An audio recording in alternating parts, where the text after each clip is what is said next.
India US trade deal father of all deals को भारत की बड़ी और कूटनीतिक जीत माना जा रहा है। नमस्कार, आप देख रहे हैं न्यूज़ 18 बिहार झारखंड का डिजिटल प्लेटफॉर्म और मैं हूं शुभी मिश्रा आपके साथ। दुनिया की खबर में आपका स्वागत है।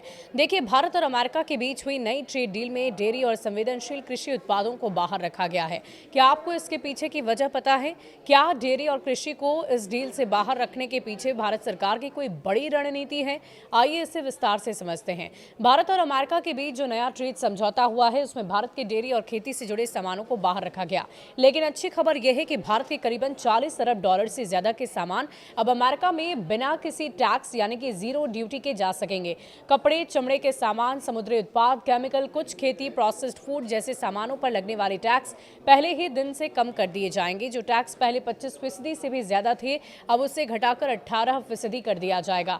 रिपोर्ट्स की माने तो राष्ट्रपति डोनाल्ड ट्रंप द्वारा घोषित इस डील की बुनियादी रूपरेखा पर बात करते हुए सूत्रों ने यह बताया कि रूस से तेल खरीदने के कारण भारतीय सामानों पर लगाया गया 25% का पेनल्टी टैरिफ कुछ ही दिन में हटा दिया जाएगा।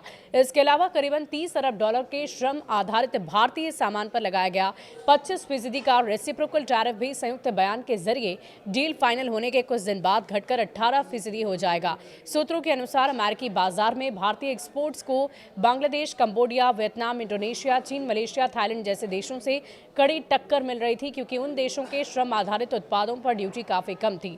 वहां करीबन 19 से 20% ड्यूटी लगती थी, जबकि भारतीय सामान पर करीबन 50% तक का टैक्स पड़ रहा था। अब इस डील के बाद भारतीय एक्सपोर्टर्स को करीबन 1 से 2% की ड्यूटी बढ़त मिलेगी। सूत्रों ने बताया है कि दोनों देशों की सरकारें एक ज्वाइंट स्टेटमेंट को अंतिम रूप दे रही है, जिससे इस डील की रूपरेखा पूरी तरह तय होगी।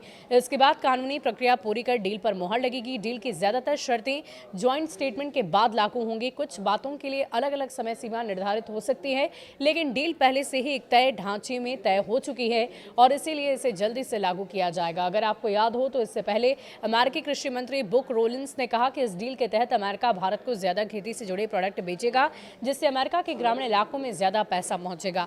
उन्होंने एक्स पर लिखा कि 2024 में अमेरिका का भारत के साथ कृषि व्यापार घाटा 1.3 अरब डॉलर था और भारत की बढ़ती आबादी अमेरिकी खेती के सामान के लिए बड़ा बाजार। ये डील उस घाटे को कम करने में मदद करेगी। सूत्रों की माने तो 500 अरब डॉलर की खरीद की प्रतिबद्धता 5 साल में पूरी होगी और इसमें वही चीजें होंगी जिनकी भारत को सच में जरूरत है। जैसे भारत को तेज आर्थिक विकास के लिए 100 अरब डॉलर से ज्यादा के हवाई जहाज और उनके पार्ट्स चाहिए। इसके अलावा हर साल अरबों डॉलर का कच्चा तेल और गैस भी खरीदी जाएंगे।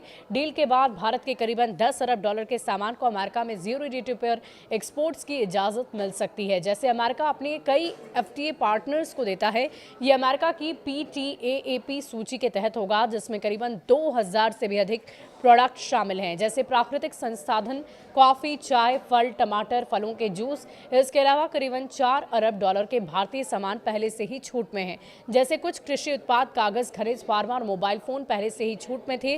डील के बाद भी ये टैक्स फ्री ही रहेंगे। करीबन 12-13 अरब डॉलर के कुछ सामान जैसे स्टील, एल्युमिनियम, ऑटो पार्ट्स और कॉपर पर अमेरिका की सेफगार्ड ड्यूटी लगी हुई है। ये ड्यूटी सभी देशों पर लागू होती है और ये मामला विश्व व्यापार संगठन WTO के दायरे में आता है। अमेरिका के जो भी सामान भारत के लिए ज्यादा संवेदनशील हैं, उन पर भारत में ड्यूटी सुरक्षा बनी रह सकती है, जबकि कम संवेदनशील सामानों को तुरंत जीरो ड्यूटी की सुविधा मिलेगी।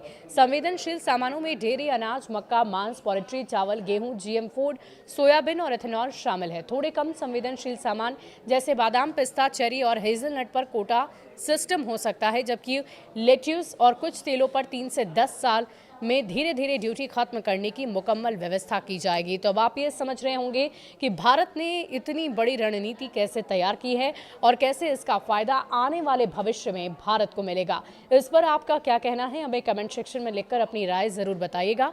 बहुत बहुत शुक्रिया।